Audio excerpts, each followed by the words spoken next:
Kayo ba ay naghahanap ng mura at yung affordable na mabibiling second-hand car, yung budget meal ika nga?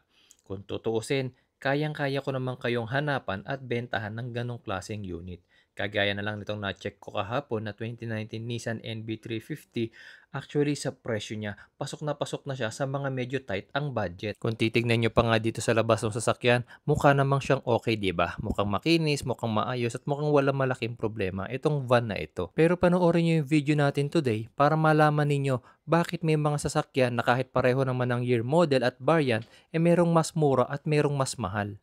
Para na rin malaman ninyo kung gaano ko kaselan sa pagpili ng mga sasakyan na bibilhin ko para ibenta sa inyo at magka-idea kayo kung bakit nga ba mas mataas yung presyo ng mga binebenta kong unit.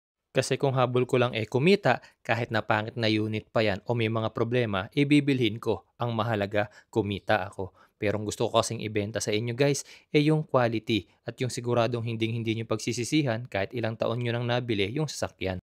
Alam niyo bang isa sa mga indicators na palpak ang unit para sa akin, hindi bumaba si Mrs. para i-check yung sasakyan. Kaya nga kanina, binivideohan niya ako na nasa loob lang siya ng sasakyan kasi doon pa lang sa exterior, hindi na nakapasa sa kanya itong van na ito. Bakit nga ba hindi nakapasa kay Mrs. yung exterior? Mukha namang makinis, 'di ba? Actually, mukha lang talaga siyang makinis pero hindi talaga. Kasi marami na siyang repainted parts. Tapos, tinanong ko rin yung seller kung anong pinaggamitan ng unit na to. Sabi niya, hindi daw yan ginamit pang pamilya. Nagamit daw ito sa Lalamove at sa car rental business ng kaibigan niya. Kalawang.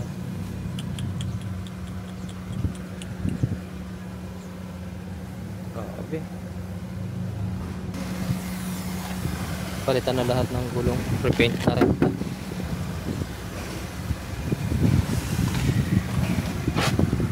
Unit, grabe.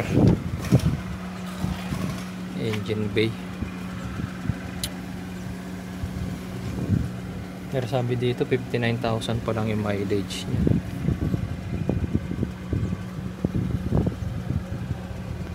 Ay, upuan, batas.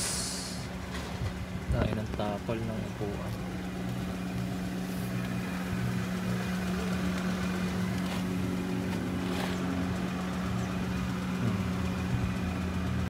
Dito pa lang makikita nyo ng parang hindi umaayon yung mileage niya sa tunay na kondisyon ng kanyang interior kaya medyo nadismaya na rin ako. Kasi tignan nyo yung upuan, napakarami na niyang butas tapos sa ceiling pa lang, tignan nyo naman na napakadumi na niya. Tapos makikita nyo pa dyan na parang ang dami na niyang wiring and harnesses na nagalaw na at hindi na original.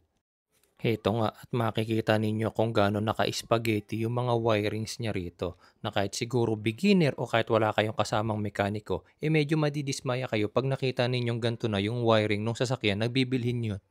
Chinek ko rin naman yung mga documents na hawak ni seller. Kompleto naman at syempre original lahat kaya pagdating sa documents, wala naman siyang problema.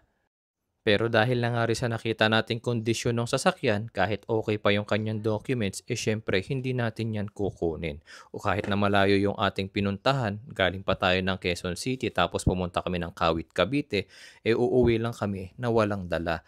Yan guys yung mga lakad namin na minsan, akala mo, uuwi kang may mabibiling unit pero wala pala. Pero tignan nyo naman, gastos, effort, oras ang nasayang namin para sa pagpunta sa lugar na yan. Yan sana yung mga naiintindihan ng mga client natin na hindi sa lahat ng pagkakataon kumikita kami.